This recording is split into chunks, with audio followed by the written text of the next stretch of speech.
Let's go ahead and get started. I want to just say good morning to everybody and good afternoon to people in other time zones, and welcome to our Oneness in 12 Spheres of Life call.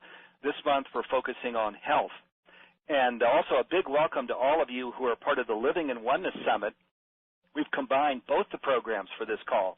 So thank you for being with us and welcome to each of you. I'm Steve Farrell, the Worldwide Coordinating Director for Humanities Team, and I want to invite you to get comfortable. The next hour is going to be truly a delight. I'm here with my co-host, Barbara Fields with the Association for Global New Thought, Barbara Marx Hubbard with the Foundation for Conscious Evolution, Anna Marie Pieterse with Humanities Team. You'll hear from them shortly. I'm also here with our special guest, Dr. Deborah Rozman with HeartMath. We'll introduce her shortly. I invite you to go to the livinginone.com site, and then down at the bottom, click on Program and Replay, and then you can, over on the right margin, you'll see May 8, Deborah Rozman. Go ahead and go to that event page, May 8, Deborah Rozman, and you can share your name, city, country, comments, questions, inspirations there on the page. We're making time during the hour to bring a few items in. Thank you. And Barbara Fields, are you back?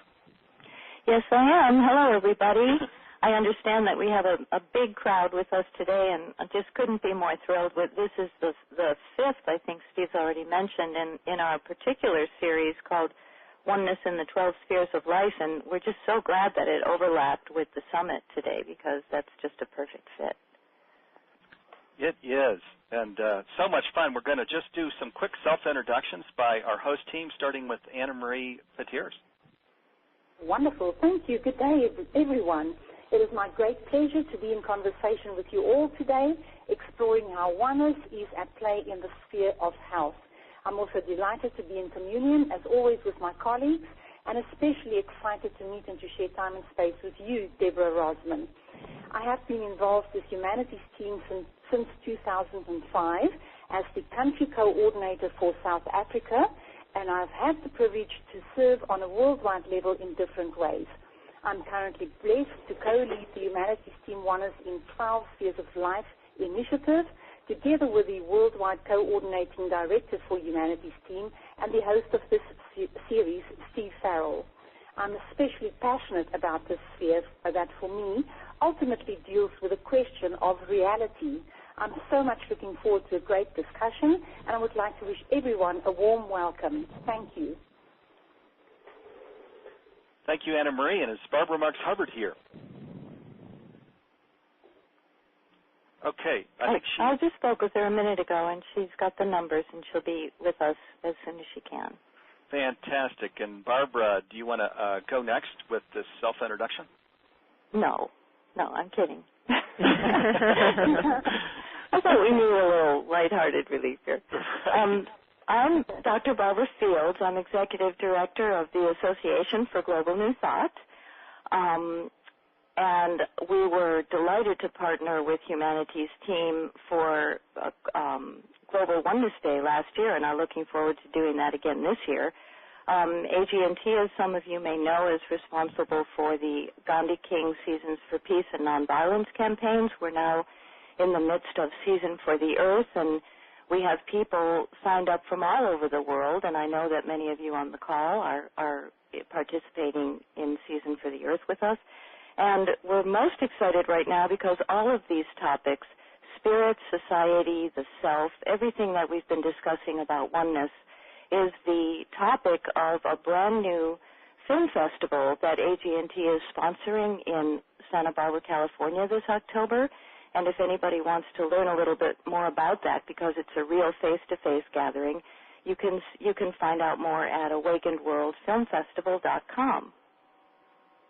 Okay, perfect. And that's going to be quite an event out there in Santa Barbara, and it's just after Global Oneness Day this year. I had a chance to introduce myself earlier. I'm Steve Farrell with Humanities Team, and I'd like to share briefly about the Living in Oneness Summit that this call is part of, and then share the agenda for this call. The Living in Oneness Summit was created to provide tools for really living in the world as one. Many, including noted scientists, share everything is connected, everything is a part of one presence, and this is ultimate reality. But as we know, there is precious little discussion about how to live in the world as one, as part of the divine. This is what this summit is about. We've brought over 30 leaders together, including the leaders on this call, to share their practice for living as one. We are broadcasting live each day with at least 2 programs, and we're talking about how we can come fully alive as part of the divine. On this call, we're going to focus on living as one in our own life and discuss health care, especially the data HeartMath has collected, analyzing our current health and stress levels, and programs they recommend for creating optimal joy, health, and well-being. This is going to be an informative and very valuable discussion. I've so been looking forward to it, as you might have heard as we were chatting before this call. Here's the agenda for our hour together. Barbara Marx Hubbard is going to go next, and we'll introduce and then do the evocation for the wheel of co-creation. This is the basis for what humanities team calls oneness in the 12 spheres of life. Then Anna Marie Pieterse is going to overview the sphere we are focusing on this month, health. Barbara Marx Hubbard is then going to introduce and interview Dr. Deborah Rozman with HeartMath. Barbara Fields will then moderate an interactive panel discussion with Deborah and each of the hosts on this call. Then we'll bring in some comments and questions from you, our listeners, and at the end we'll share next month's program and close. And I just want to say we also need to have a hard stop of the hour, so right at 11 Pacific time we do have a hard stop because this is the Living in Oneness Summit. So Barbara Marx Hubbard, if you're here, over to you. I just connected with her, and she had different numbers than the ones that we're using. Okay, here I am. Okay. I don't know what. Look at that. Perfect. Just right on time, Barbara. Oh, good. This is the 3-minute overview of the evocation for the wheel of co-creation. Just that 3-minute overview. We're doing that right this second. Yeah. Then we'll do the introduction and the interview with Deborah, if that's okay.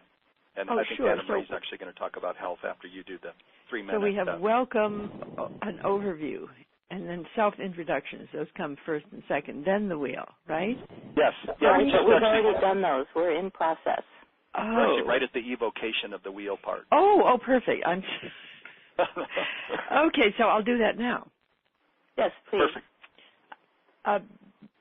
The wheel of co-creation is a social symbol of oneness. It is a social process to create wholeness, cooperation, and co-creativity. The 12 spheres of life each represent an organic function in any community at any size or scale, from small to large. And by bringing it together visually, spiritually, and socially, I believe we can contribute to the oneness of humanity. Thank you. Okay, thank you, Barbara. And I think Anna Marie goes next with the overview of the sphere of health. Okay. Yes, sure thing. Thank you. So basically, this sphere deals with the vitality, well-being, and wholeness of living systems. Looking at the whole question of health, wellness, vitality, and healing through the lens of oneness, we do so from the premise that we are not our bodies, that we are spirits having a human experience. We notice that in some mysterious way, everything is connected to everything else. So therefore, illness is somehow deeply embedded in networks, systems, and chains of pathology. We are living in times during which we as humans are more and more able to see what is happening inside of our bodies is directly affected by our environment. We no longer perceive ourselves as separate beings, but instead as complex, adaptive systems within systems. Our concepts of health have evolved with our awareness, and we know that our thoughts and emotions have an impact on our health. Oneness in Health promotes a model of healing in which personal relationships, emotions, meaning, and belief systems are viewed as fundamental points of connection between body, mind, spirit, society, and nature. Oneness medicine embraces the recognition that human beings possess emotional, spiritual, and relational dimensions that are essential in the diagnosis and treatment of disease and the cultivation of wellness. Traditionally, we are used to seeing the scientist as standing separate from that which he or she observes. Today, however, it is scientifically confirmed that the two are never separate. With this being so, we can now ask the fundamental questions: who is the healer and who is being healed? We are now able to consider what the statement, all healing is self-healing, means, and what the 2,000-year-old Hippocratic oath, do no harm to your patients, really means. Those who have developed the oath would have realized that all of the power that a physician has, much of which is undoubtedly beneficial and positive, there's also the unprecedented capacity to harm a person legally. It was also understood that there were two ways to do harm: sins of commission and sins of omission. A physician can harm a patient with what he or she knows, but even more so with what he or she does not know. Although Oneness in Health recognizes and includes the pioneering holistic, allopathic, alternative, and complementary approaches, Oneness in Health medicine is much wider in its reach and more grounded in empirical research and more effectively related to comprehensive models of human psychology and consciousness. It includes the enduring and effective elements of complementary as well as conventional medicine, whilst launching something completely new. A Oneness approach to health and healing is considerate of the person, the disease, as well as the physician. Instead of establishing which mythology is right and which is wrong, it rather asks, what kind of a world is it that allows all of these methodologies to arise and be necessary in the first place? This sphere, therefore, is perhaps one of the most dynamically shifting areas of human understanding. As our awareness of whole systems expands, we begin to see and experience the interconnectedness of everything to the extent that boundaries are beginning to disappear and taking us to unimaginable heights when it comes to our health caring. The stage is set for the extraordinary miracle that we will begin to understand that which most of us yet maybe do not understand, which is healing. Thank you very much. Thank you, Anna Marie. That was very profound and insightful. And so thank you very much. And next up is Barbara Marx Hubbard with introducing our guest and then bringing questions to our special guest today. Well, I am so delighted to introduce Deborah Rozman.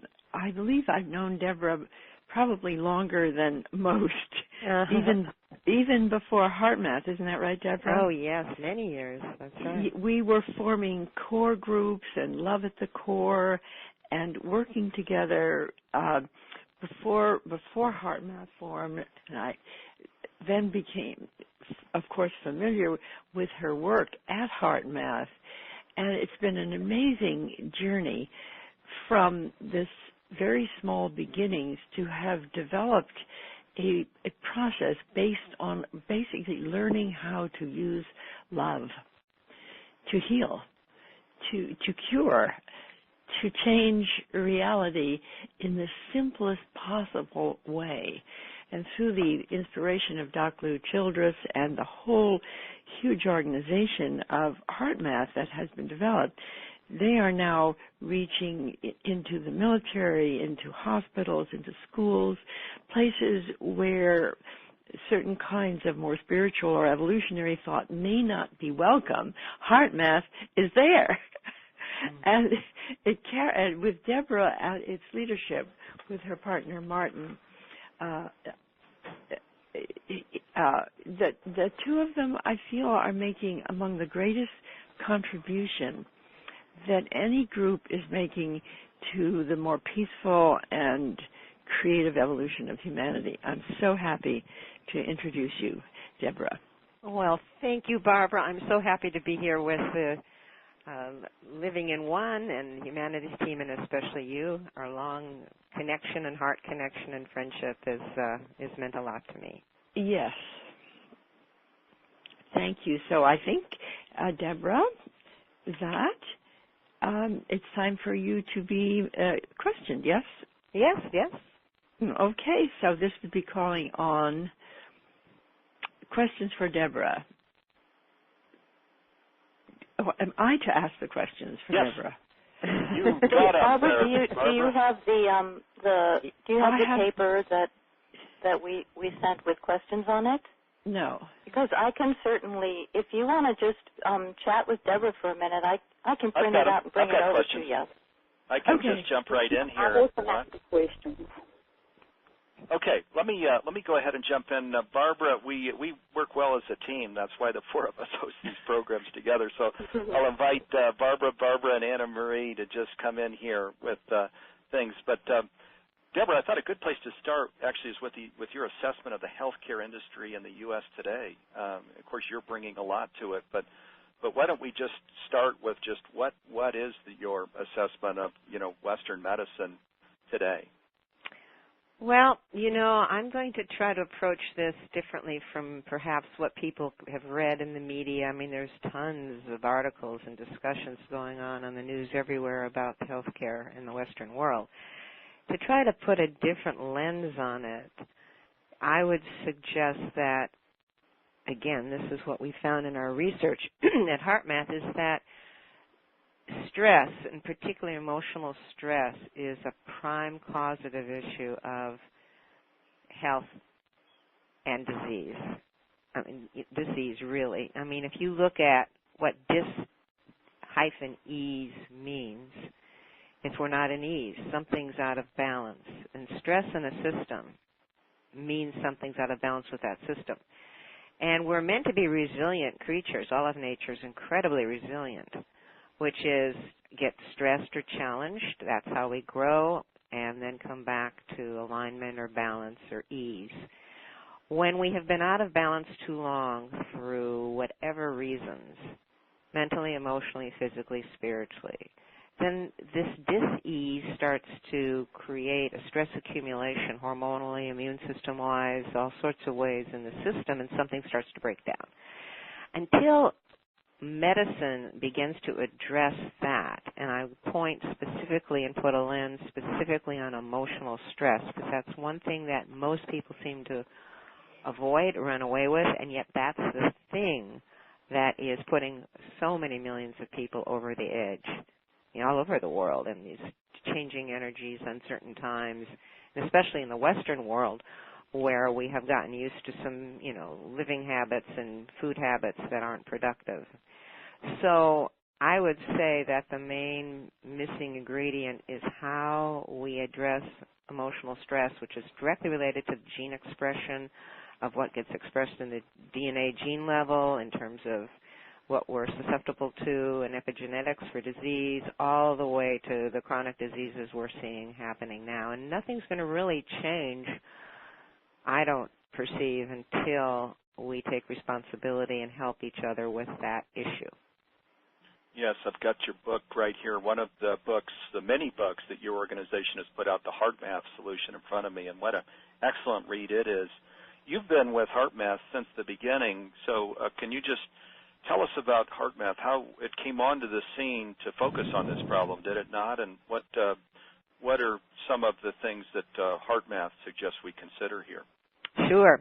Well, we came onto the scene, like Barbara said, founded by Doc Childrey, and there are about 30 of us who helped him start the research at HeartMath, and with a hypothesis that the heart was an intelligent system, and we were all long-term meditators at that time, back in 1987 when we first began to plan HeartMath. And the fact that we all knew intuitively in our hearts that the heart was a guiding system and it's where we were connected in oneness, and we wanted to see if there was a way to validate that scientifically, physiologically. What's the connections? Because oneness starts internally with the oneness between our heart, our brain, our nervous system, our cells, our spirit. That alignment is what allows us to experience the higher dimensions of oneness and really perceive and feel that connection that we have in the heart. So it gets past the conceptual or the occasional spiritual experience that rivets us into that's who we really are, into more of a step-by-step process to anchor that realization into reality of our experience day to day.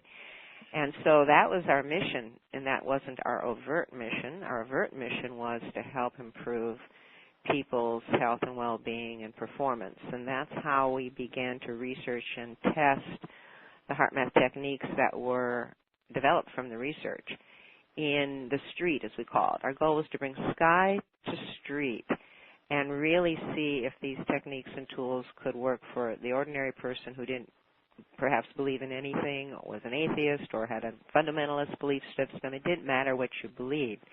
If you could physiologically use these tools to get your heart and brain and nervous system aligned, then you would connect in the heart with spirit. You would get beyond the separation. You would connect as you use these techniques with nature's resonant frequency, which is that oneness, that connection with others in the heart. That was our intention and mission, and it still is, and it's been unfolding over the years as we worked, as Barbara said, in all these dense aspects of society, helping to leaven the bread of their perceptions in these organizations to a bigger connection. Now, health is mental, emotional, physical, spiritual. So I don't separate it at all, because you're not going to heal the physical without that alignment in some way.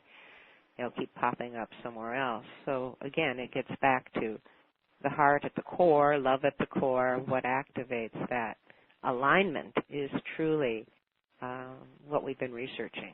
And love, appreciation, compassion, positive emotion, that's really an activator.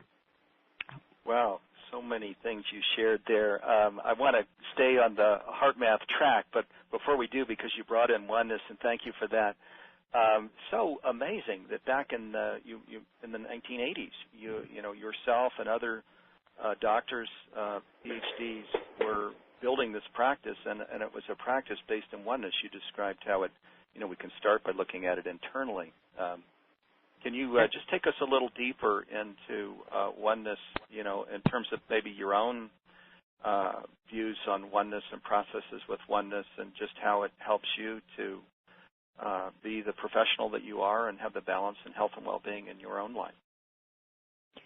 Well, it's absolutely essential, because if you're not in oneness, you're in separation. If you're in separation, you're in limited perspective. If you're in limited perspective, you end up being in stress pretty quickly. And so it goes, and that's the learning and growing process in this world until we connect with something deeper and realize there's another way. And again, I would suggest that of all the meditative or prayer approaches, really what's effective is when people connect with their deeper heart. That's who we really are. It's the doorway to who we really are. And when we connect there, our mind and brain are illuminated and we see new perspectives. And so I use the HeartMath tools all day long. They become liquid, more like ways of being, to when I feel a stress response inside, or something triggers, or there's that email again from that person that has been annoying. I know to take it back to my heart and realign, reboot, reset. I know to prep to be aligned in my heart prior to meetings that could potentially be challenging. I mean, life is life. But it's about taking that spiritual experiences and knowing into the moment to moment, into the street, day to day, and learning how to be even more resilient in terms of shifting back. First, it's the awareness of what's going on internally and how it's affecting your perceptions and feelings. And then it's using a simple technique, whether it's HeartMath or another, to get back into heart, what we call heart coherence, which is that state of alignment of heart, brain, heart, mind, spirit. Oh, I love that.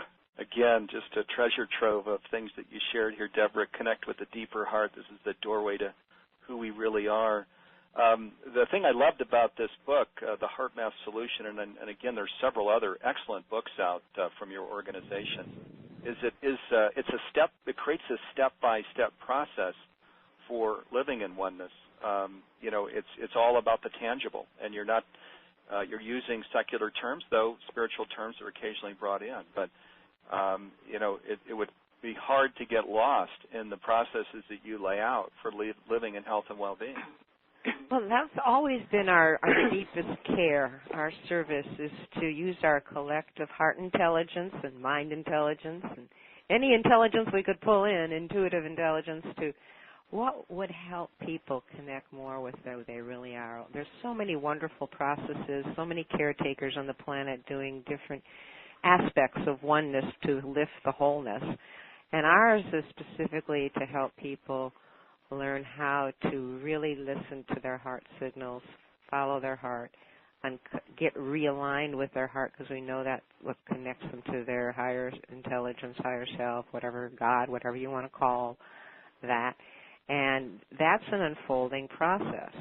So when we get caught in these stress baths and we get stuck, we've been trying to help people learn really research-based tools and use the power of your physiology, not only the intuitive heart, but the actual power of the physical heartbeat, the heart rhythm pattern.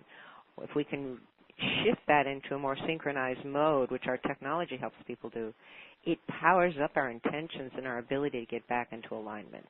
And then you have a positive feedback loop that the physiology is helping the emotions, the intentions are helping the physiology, and you can really accelerate your process, especially for all of us who can get into overcare or burnout or anxiety. I mean, these energies today are very strong in what we call the shift or the consciousness change on the planet, and people don't know how to quite ride the waves. And if you don't have tools, you can really get caught in the undertow. I mean, we hear all the time people calling in, I'm just over the edge, and people who are trying to serve feeling that way too. So our passion right now is to really give caregivers and caretakers and people serving and people wanting to give back tools to empower that, as well as people who are working in schools and the military. I mean, we just started a new HeartMath certified trainer program to provide these, which haven't done before, allowing people to get certified to take these HeartMath tools and research and slides and give workshops, coaching, and health professionals how to use it in their practices, because we just want everybody who feels resonant with this, to be able to take the Heart Mastery course themselves or teach others or become mentors or, reach the world.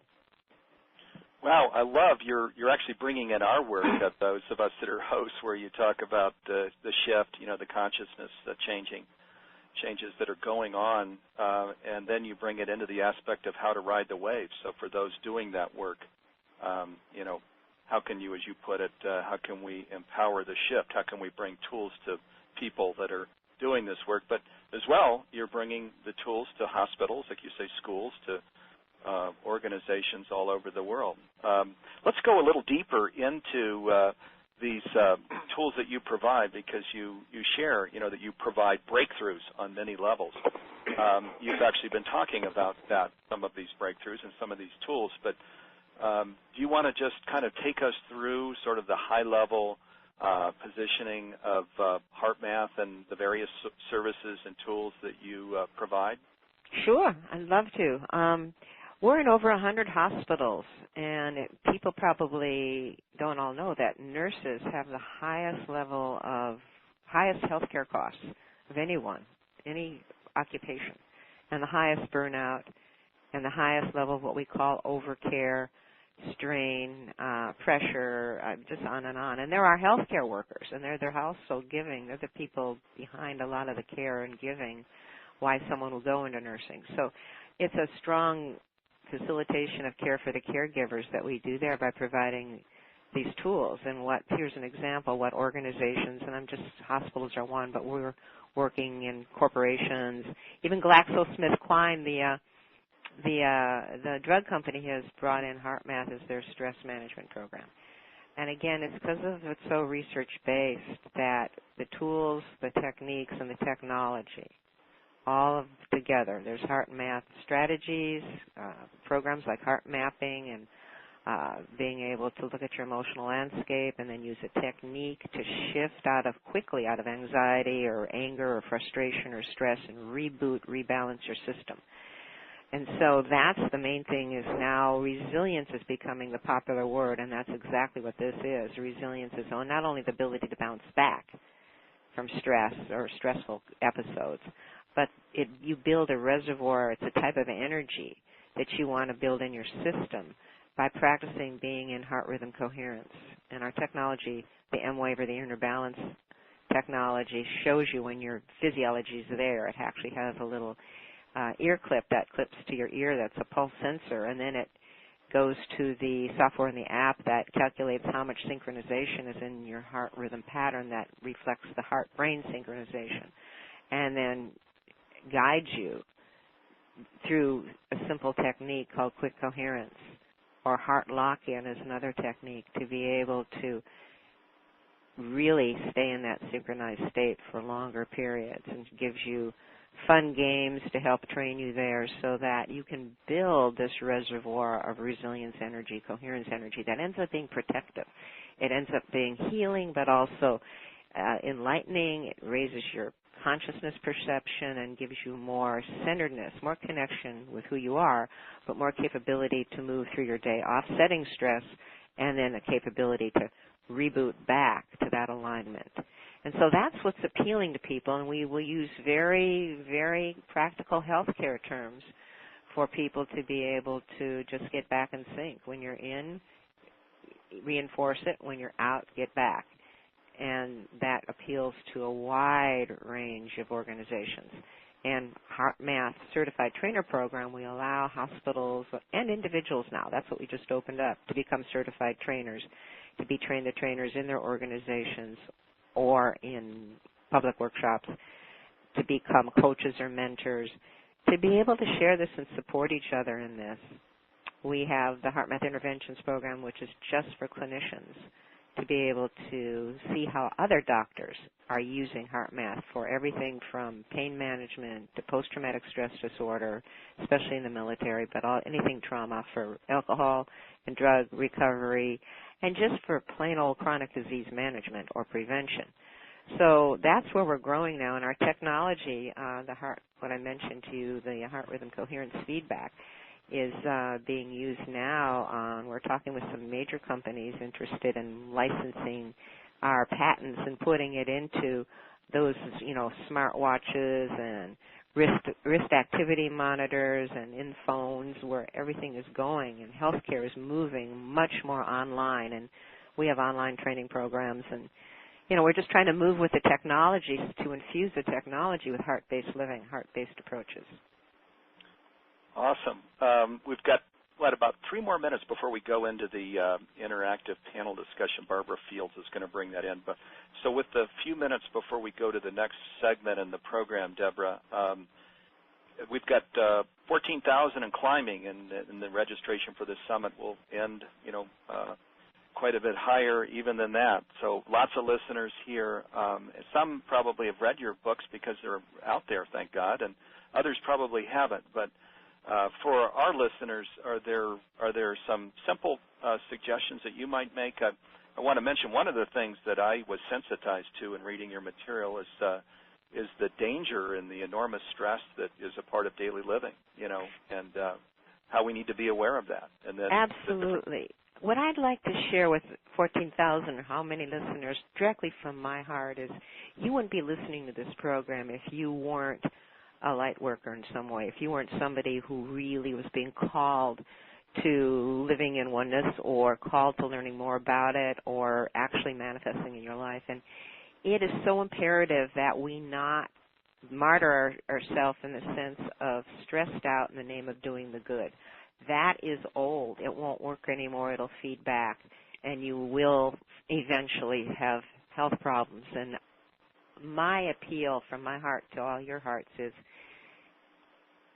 it's no more excuses. Find a balance in your life. HeartMath and many other organizations, but HeartMath is here to help you do that.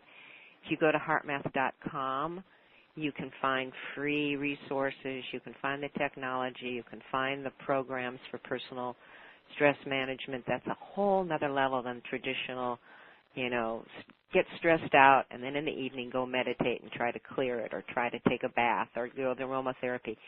It's imperative for us, if we're going to access oneness and live in oneness moment to moment, to clear stress as we go during the day. And that's what my books, the ones I wrote with Doc Childrey, called Transforming Anxiety, Transforming Anger, Transforming Depression. They're all techniques and tools of how to do that moment to moment, so you really change your whole baseline response, reset your response. And that's what caregivers and light workers are really being called on to do today, because things are only going to speed up more and more and more.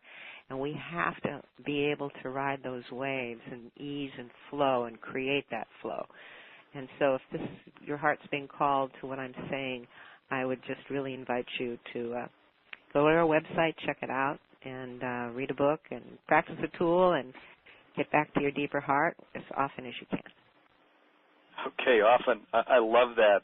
Gosh, thank you so much, Deborah. Take care of yourself. Yeah, learn to ride the wave. And what a great suggestion because, gosh, don't we all know so many people in the so-called light-working profession who, were almost martyrs. They're just really not taking care of themselves. And as we know, oneness is about really being washed by this energy of the divine and then it's spilling over on others that we're in touch with. And so when we're not taking care of ourselves, we actually create trouble, not only for ourselves, but everybody we're in touch with because they can feel that energy of being burned out. Well, that's a whole other conversation of how stress is contagious. There's new research that was just published, not ours, showing that. And the waves of energy, the energetics from your emotional system, the heart actually radiates out as a transmitter. And we actually receive people's emotional energetics under the conscious awareness. So we're all affecting each other. It's amazing. It's called empathetic stress. But we need to put out more love and compassion and care because those positive emotions create a different energetic that is a coherent waveform that radiates from the heart. And that's all part of HeartMath research. That actually is contagious as well. So part of our whole goal with our Global Coherence Initiative is to create a whole coherence momentum. And Barbara and I have talked about that a lot. And that's part of what we've been doing on the energetic research level.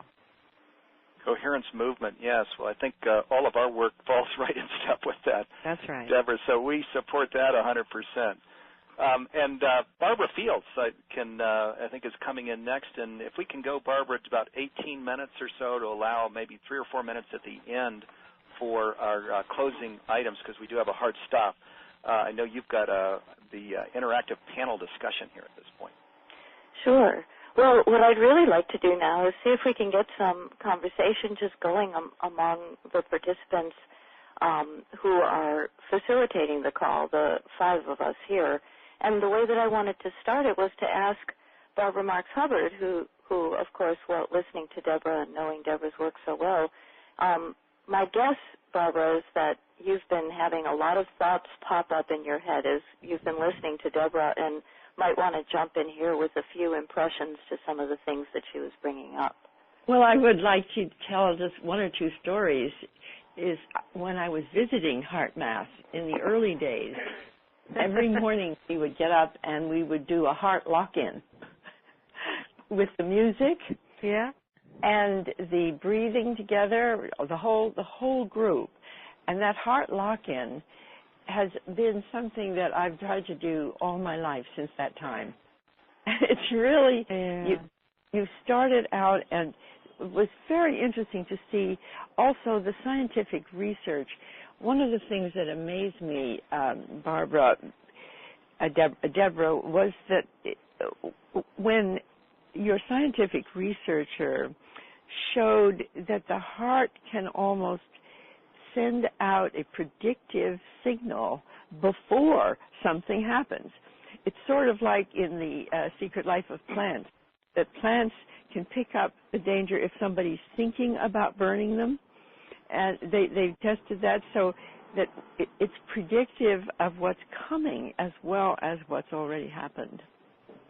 Yes, exactly. The heart, that's the non-local quantum field that the heart is accessing, and that's where the hardcore research has shown is that the physical heart will respond with what's called a heart rate evoked potential response before an event has happened based upon its connection outside of time and space with that event. And that research is really exciting. It's intuition research, showing the heart's intuitive intelligence. And, of course, then it signals the brain, and then the brain responds even before the event has occurred. But the heart is first. Heart, then brain, then nervous system, and then the physical event happens. So that leads me to ask you about the whole idea of a larger field response, like we tried to do in Birth 2012 and we're doing here on this Global Oneness, is to generate a field that's in a way predictive that could help people be in this response before they even have to think about it. Yep. Well, I think that's getting more connected with your heart. I mean, again, you have to reduce the signal to noise ratio within your system to be able to perceive that beyond conceptual, isn't that wonderful idea, right? Idealism. But to be able to really know that and then activate that. And again, stress gets in the way. It'll make the noise like static on a radio. And we know from our research that what you're talking about, Barbara, is actually what's going on. Now, for us to co-create it with more consciousness and access that field from that dimensional level, that level where we really are consciously aware of what's going on that field, that's where we have to clear the noise from our system, and that's when things can really accelerate powerfully. But in the shift energies, there's a lot of light coming into the planet, and spirit downloads are coming in from a lot of people, which is conditioning the field as well to make it easier and easier for people to have that intelligence of what they need to do and their next steps. And that will help clear the field to make what you're talking about, more apparent. Well, I remember during the Birth 2012 talking with Dr. Childress and with you about how many people it would take to be in this heart coherence to make it so easy that it would go massive very fast. It could, and that has always been extremely important to me, because if you think of needing to go one by one with all the different people on the planet, that is not such an easy job. But if a critical mass is in this coherence, then the ones will be touched by this. And this gives us hope when we're facing these kinds of very rapidly growing climate change and other problems. Yeah, that's right. Makes us nervous that this is a time for mass, just like we're doing with Global Oneness here, mass coherence practices and mass meditations, but particularly heart. I mean, I think that's something for us to all relate oneness with heart, because when you're in a heart space, you're feeling at one with the other. Isn't that right? That's right. And you literally are. When we measure it, when you're in that heart coherence, your heart rhythm patterns show up in the brain waves of somebody standing nearby, not even touching you. I know. Well, Deborah, this is Barbara Fields. I have a question for our little panel here. One of the things that I'd like to ask you in regard to that is the age of technology and our sort of tendency to exchange cyberspace for real time and space leads me to want to ask a question about what's important about our ability to actually be with one another in human settings as human beings in real time and space, meditating together, loving one another, being involved in conversations that matter to us.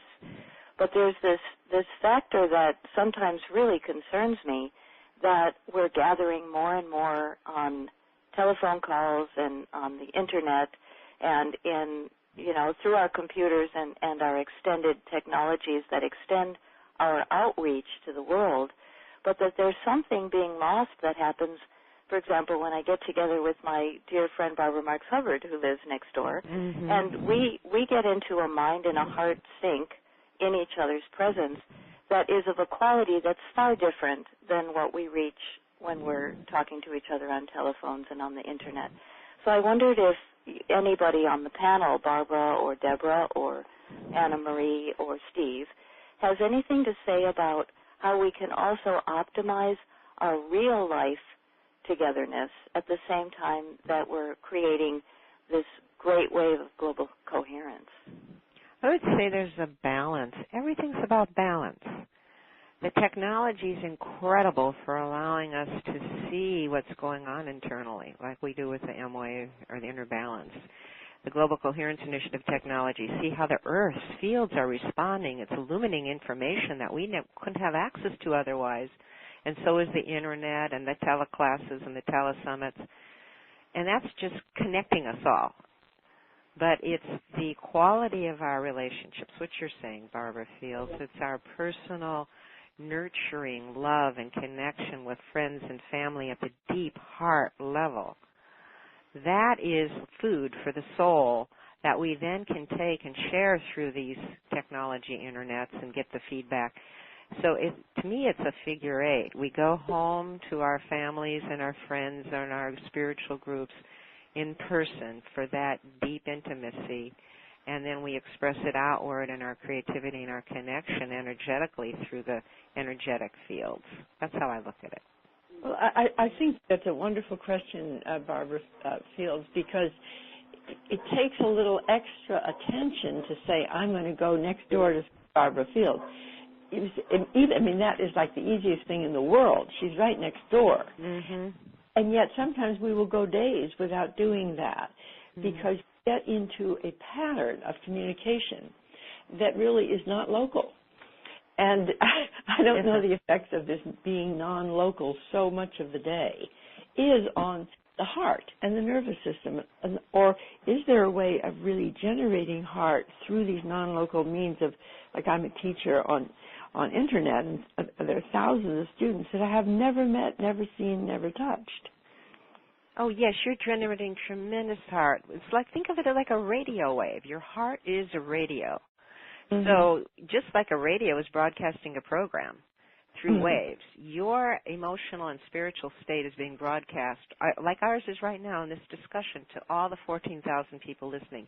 There's a tone, there's energetics, there's frequencies, there's feeling, texture that's being transmitted, and you can hear that feeling, inspiration. I mean, there's a tremendous amount. We're one even in this discussion on certain frequencies. But it's all about balance, and we know what our balance is by listening to our heart. And that's why I know for myself, if I spend all day on emails and telesummits, which even though it's a very heart-based, this one, or with technology, I will get out of balance. My heart will start signaling, Debbie, you need to go spend some time in your rose garden. Because there's other textures that my body needs for nourishment, my system, my spirit, my soul needs. You need to spend some time with Howard, my husband, for another level of nourishment, texture. Textures are food. And so you need to renew. And so listening to the heart, because we can get, as caregivers, so focused on our mission and get out of balance, which is too much head, and not go back to the well. And so it's really, really important to keep refining our heart listening, and then we have to step into it. That's the next thing. It's listening to what your heart says. Let me jump in here for a moment and ask Steve, with this, since we have a hard stop today right at the top of the hour, wouldn't this be the right time to invite some questions and comments from our listeners so that we can expand the field of our little panel here into all the people who have been standing by and listening throughout the call? You know, the comments that are all coming in are just comments of somebody says that love, just keep on loving, you know, is somebody in Martin in Michigan says. So a comment just as an underscore comment. And then another comment, I guess it's a question.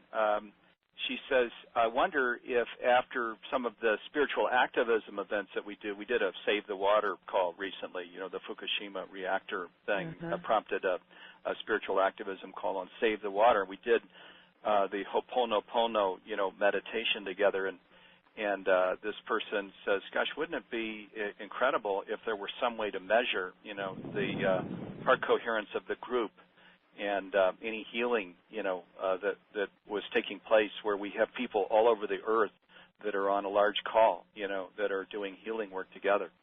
So that's kind of an interesting one. Maybe we can consider that a question. Yeah. Have we tried to measure, you know, healing practices where groups come together all over the world? Well, put it this way. We have a group coherence methodology and patent that was just issued, and we're working with several companies, including a game company. But we will be, this year at some point, producing that into our Inner Balance app and our Heart Cloud, which we have already. It's an iOS app for iPhone or iPad. and we hope to be producing it on Samsung too. But at this point, we're just launching it there in the Heart Cloud, where you can see the individual coherence, but we're going to be linking people in group coherence, so that we'll be able to see our collective coherence.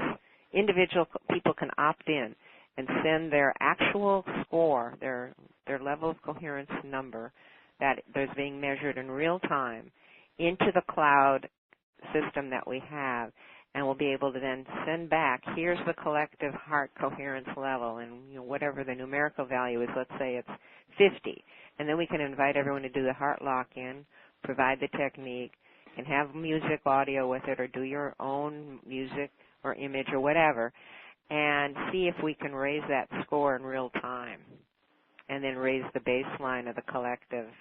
That's part of what we're planning with the Global Coherence Initiative. So all that we hope to have sometime this year. We're actually still looking for funding to be able to, complete that, but it's almost done.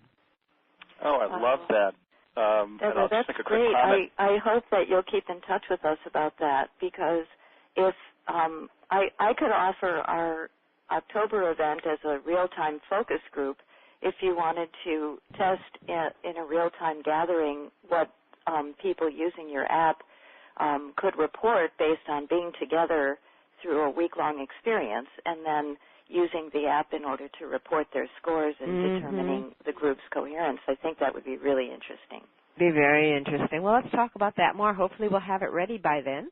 Great. I've actually thought about doing, what do you call them, Indiegogo or those crowdsourcing things to raise the rest of the funds. It's just a matter of getting another engineer, because we're spread so thin in a number of areas. So, but I'd love to do that. I'll bring in one other quick thing that's kind of related, and then Barbara, back to you, and then before the close, where we'll share a few things. Somebody said in Washington, D.C., there was a week-long round-the-clock meditation, and that the crime rate went down. So, I'm not sure how. I guess you can measure, crime going down. So, well, that's very that's social measurements, and I know that there's a whole group that did that years ago, the TM group. I don't know if this is what she's referring to, but it's very.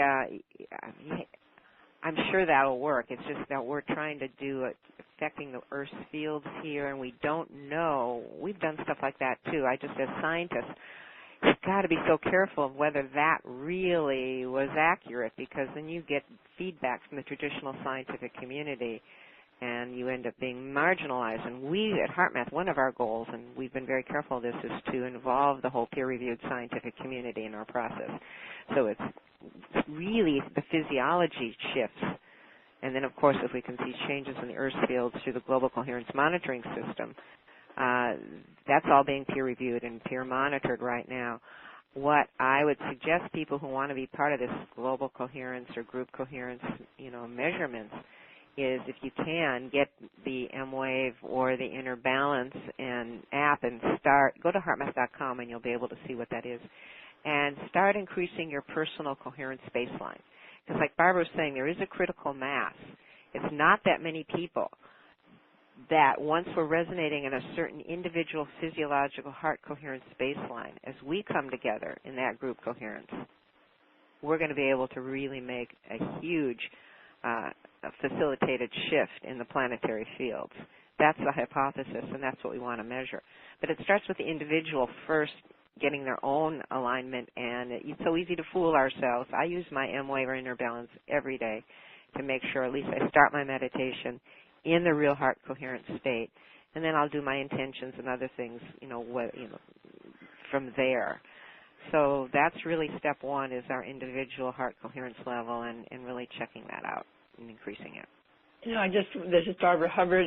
It's really quite fascinating to me as the human race is being told that we have this very rapidly accelerating danger in climate change and other such activities, and at the same time we have a very rapidly accelerating capacity to become coherent. Exactly.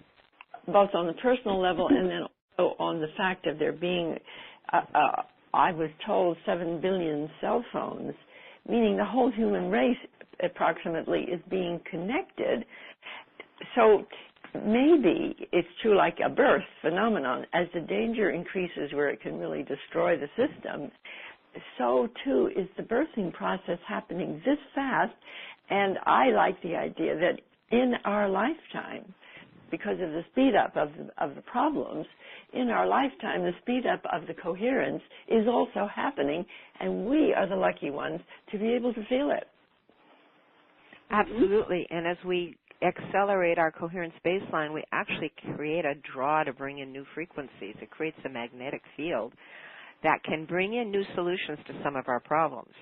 Well, yes, because so many of the problems are caused by separation. Exactly. This is Anna Marie. Everyone. I had so many questions to ask, and I'm so excited listening to you, Deborah.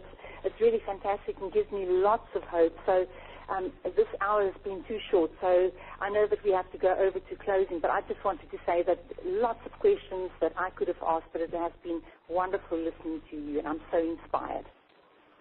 Well, thank you so much. You know, we can connect offline, too. One of the next areas we have designed that we want to put a monitoring system in for the Earth field, we have one in Saudi Arabia, we just installed one in New Zealand, is South Africa because of where it's located. So if you have any ideas, we can talk offline. Fantastic. Yes, you have been fabulous. Let me go ahead and start into the wrap-up process because, as I shared at the beginning, our hours was going to go way too fast, and we're down to 4 minutes. I want to share we've been conspiring, actually, Deborah. I better, transparency is part of oneness, isn't it? We, all of us on the hosts on this call are involved with Global Oneness Day, which is our big activism day. It's United Nations Day, October 24, and there's a health and well-being panel that Jean Houston and Lynn McTaggart are on, and we're gonna come knock on your door because you would just be fantastic for that panel. And just as Anna Marie said, you've really, I think you've created more questions here just through all of your answers. It's just incredible the work that you're doing. Before I get to thank yous, though, just some items here real quick. We have created this oneness community. It's called theonenesscommunity.org, and Janet Gunn, our colleague, created that. You can go there and share just about this program. You'll see items in there about health, which is our focus this month. I invite you to go there. If you are new to the Living in Oneness Summit, be sure to tune each day through Sunday, May 18th. We're broadcasting 2 programs or more each day. Tomorrow on May 8th at 8:30 Pacific time, we'll have Don Miguel Ruiz and his son, Don Jose Ruiz. And, of course, they wrote the 4 agreements and the 5th agreement. You won't want to miss that. For those of you who have been joining our monthly Oneness in 12 Spheres of Life calls, our next call is Thursday, June 12th. It's at the same time from 10 to 11 Pacific time. The focus is governance, and we're going to have a special guest for that program. So that's Thursday, June 12th. Be sure to put that on your calendar. A couple of reminders for this program. If you want to continue the discussion, go to the event page on our livinginone.com site. You'll see it under Program and Replay at the bottom. Just click on that site. Go to May 8th, Deborah Rozman, and you can continue to put inspirations and questions and comments in there. We are providing free 48-hour replay for all of the public, and during the summit, there's this $100 off for upgrades if you want to continue to just refer back to some of these incredible discussions or share them with family and friends. Now I want to just say thank you, or actually before I say thank yous, Barbara Fields, anything quick that you want to come in with? No, I just think it's such an important field to keep exploring, and I especially want to say that my hat's off to you, Deborah, for keeping in mind the importance of this vigilance in scientific peer review, because it's true that when we've gotten this far in our research, we don't want to be dismissed out of hand by the traditional scientific community because our research methods are not rigorous enough. So I really applaud you for keeping that piece alive as well. Thank you. Okay, and this is going to cut off now in about 20 seconds. So a huge thank you, Deborah, to you, Deborah Rozman with HeartMath. Wow, thank you so much for being here. My co-host, Barbara Fields, Barbara Marx Hubbard, Anna Marie Pieterse, just thank you so much. What an incredible hour it's been. And to all of you, the listeners who have been with us, we are grateful. Thanks for prayer.